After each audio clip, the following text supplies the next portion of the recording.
প্রথম ৩.৫ বছরের বাংলাদেশের শাসন, এটা তো হলো স্বৈরতন্ত্রের নিকৃষ্টতম উদাহরণ, যেটা বাকশালে রূপান্তরিত হলো। এটা আমরা এখন বলতে চাই না। তারপরে আসলো সামরিক শাসনের পরে কি ১৫ বছর জিয়াউর রহমান, এরশাদ ইত্যাদি মিলিয়ে, সেটা পরবর্তীকালে যখন তথাকথিত নাগরিক অভ্যুত্থান হলো ৯০ সনে, আপনারা বলেন যে এইবার দেশ আবার গণতন্ত্রের পথে ফিরে এলো। সেই গণতন্ত্রের পরিণতি তো শেখ হাসিনা। আমি অতি লম্বা কাহিনীকে সংক্ষেপে বললাম। তাহলে এখানে সমস্যার গোড়াটা কোথায়? এই গোড়ায় না দিলে আপনি যতই সংবিধান বদলান না কেন, যতই পঞ্চদশ সংশোধনী, ষোড়শ সংশোধনী, সপ্তদশ সংশোধনী করেন না, কিছুই হবে না। কাজে আমার বন্ধুরা যারা বলছেন আমাদের সংবিধান এটা সংশোধন করতে হবে, অথবা আরেক দল বলছেন পুনর্লিখন করতে হবে, এটাকে ছুঁড়ে ফেলে দিতে হবে, এগুলো তো রাজনৈতিক দম্ভোক্তি মাত্র। আসল কাজটাকে বলেন। আমি এই জন্য আসল কাজের জন্য বলি জাতীয় সংবিধানের রূপরেখা। এখানে আপনার প্রশ্ন হবে জাতীয় বলতে কী বোঝাচ্ছি। আমরা যে রাষ্ট্রটা গঠন করেছি এটা একটা শক্তির আধার। আমাদের সেনাবাহিনী আছে, আমাদের নানা পুলিশ আছে, নানা রকমের শক্তি প্রয়োগের হাতিয়ার আছে, এইটাকে রাষ্ট্র বলা হয়। কোর্ট আছে, আপনারা কোর্ট ব্যবহার করেন না করেন, কোর্টের বিল্ডিং দাঁড়িয়ে থাকলে শক্তি আসে, জেলখানা আছে, এগুলো হচ্ছে রাষ্ট্রের উদাহরণ।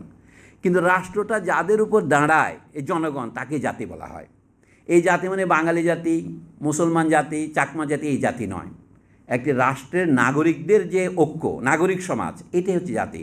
আমাদের দেশে আমাদের বিদ্যাবত্তা এতই খারাপ যে লোকে সিভিল সোসাইটির বাংলা করতে পারে না, কারণ সে সিভিল শব্দের অর্থ জানে না।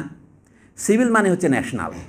এটার উৎপত্তি হয়েছিল গ্রিসে ১০,০০০ লোক নিয়ে যে শহর, তাকেই সিভিল বলা হতো, সিবিস। সিবিস থেকে সিভিল কথা বিশেষণ আকারে বেরিয়েছে। কাজে এখন তো আর রাষ্ট্র ১০,০০০ হয় না, আমাদের এটা ১৭ কোটি লোক নিয়ে, ১৮ কোটি লোক নিয়ে হয়েছে। এটাই হচ্ছে আমাদের সিভিল। সিভিল সোসাইটি মানে হচ্ছে ন্যাশনাল সোসাইটি। এই সিম্পল তথ্যটা না জানার জন্যে লোকে এটার নাম সুশীল সমাজ, অমুক সমাজ করছে। অর্থাৎ একটা মানুষ, আপনারা জানেন স্বাস্থ্য এক প্রকারের, ব্যাধি নানা প্রকারের, শিক্ষা এক প্রকারের কিনা জানি না, কিন্তু অশিক্ষা যে নানা প্রকারের সে বিষয়ে কোনো সন্দেহ নেই। সেই জন্য বলছি, আমি বলছি যখন জাতীয় সংবিধান বলেছি, আমি সিভিল কনস্টিটিউশন এই অর্থে বলেছি। অর্থাৎ যে কনস্টিটিউশন জনগণের সম্মতির ভিত্তিতে তৈরি হয়, উপর থেকে চাপানো হয় না। তাহলে আমরা কি চাই? আমাদের রাষ্ট্র যে গঠন করলাম, রাষ্ট্র মানে কি? আমরা সকলেই ১৭ কোটি লোক দাঁড়ালাম। ১৯৭১ সনে আমরা ৭.৫ কোটি ছিলাম। ৭.৫ কোটি লাগে দাঁড়িয়ে ধরেন একটা ময়দানে দাঁড়ালাম, বিরাট ময়দানে। সেখানে স্টেডিয়ামে দাঁড়িয়ে আমরা কি বললাম? আমরা এখন একটা কোম্পানি করলাম, কর্পোরেশন। এই যে কর্পোরেশনের যে বলে যে একটা মেমোরেন্ডাম অফ অ্যাসোসিয়েশন থাকে, এইটাই হচ্ছে সংবিধান। তারপরে তাতে আরেকটা থাকে, আর্টিকেলস থাকে। আপনারা যারা কোম্পানি করেন জানেন, এখানে কোম্পানির ম্যানেজিং ডিরেক্টর কী হবে, এখানে কোম্পানির বোর্ড কী করে বসবে, বিধি থাকে, ওইটাকে বলে কনস্টিটিউশন।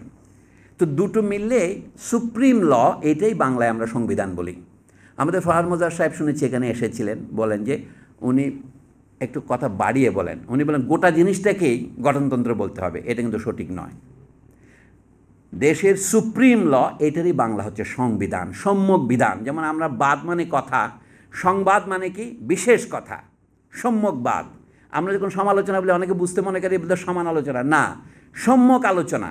অর্থাৎ আলোচনা যেমন হওয়া উচিত তেমন আলোচনা, এটাকে সমালোচনা বলে উপযুক্ত অর্থে। সেজন্য বিধানের মধ্যে যেটা সবচেয়ে বড় বিধান, সেটাই হচ্ছে সংবিধান।